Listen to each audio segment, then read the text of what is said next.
আপনি আসলে অধ্যাপক না, কিন্তু এরপর আপনি অধ্যাপক লেখেন।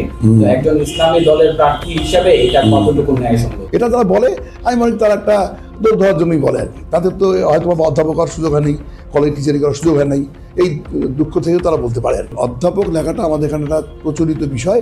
স্কুলের টিচারদের শিক্ষক বলা হয়, মাস্টার বলা হয়, স্যার বলা হয়, কিন্তু কলেজ যারা শিক্ষক করেন তাদেরকে অধ্যাপক বলা হয়। আমি সহকারী অধ্যাপক, অধ্যাপক তো বটেই, সহকারী অধ্যাপক। তো সহকারী অধ্যাপক বলতে গিয়ে বলে না, কিন্তু কেউ কেউ লম্বা করে বলে না। অধ্যাপক সাহেব কেমন আছেন? আইনিভাবে অধ্যাপক না হয়েও নিজের নামে অধ্যাপক লেখেন জামায়াতের এই প্রার্থী। মানুষের প্রশ্ন, একটি ইসলামী দলের প্রার্থী হয়েও এটা কতটুকু ন্যায়সঙ্গত? আপনি আসলে অধ্যাপক না, কিন্তু এরপর আপনি অধ্যাপক লেখেন।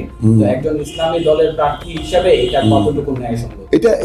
এটা যেটা তারা বলছেন না, তারা হলো আইনগতভাবে আপনার সরকার নীতিগতভাবে তারা ঠিক আছেন। আমি বলি অধ্যাপক লেখাটা আমাদের এখানে একটা প্রচলিত বিষয়।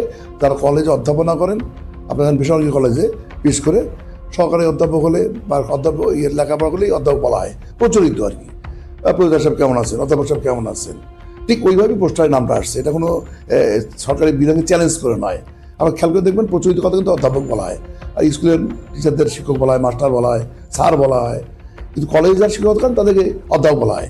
বাস্তব বিষয় কিন্তু কলেজে অধ্যাপক নাই, আমি সহকারী অধ্যাপক, অধ্যাপক তো বটেই, সহকারী অধ্যাপক। তো সহকারী অধ্যাপক বলতে গিয়ে বলে না, কিন্তু কেউ কেউ লম্বা করে বলে না। অধ্যাপক সাহেব কেমন আছেন?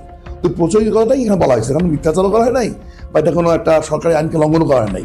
এটা তারা বলে, আমি মনে করি তারা একটা দৌড় ধরার জন্যই বলে আর কি। তাদের তো হয়তো অধ্যাপক হওয়ার সুযোগ হয় নেই, কলেজ টিচারিং করার সুযোগ হয় নাই, এই দুঃখ থেকেও তারা বলতে পারে আর কি। এটা আমি মনে করি কোনো অন্যায় না, এটা প্রচলিত কথা। প্রচলিতভাবে ধরলে এটা কোনো ব্যাপার না। এটা কোনো সরকারের বিধান লঙ্ঘন হয়েছে, তো সরকার তো আমার মামলা করতে পারতো তাহলে, বা বেআইনি বলতে পারতো।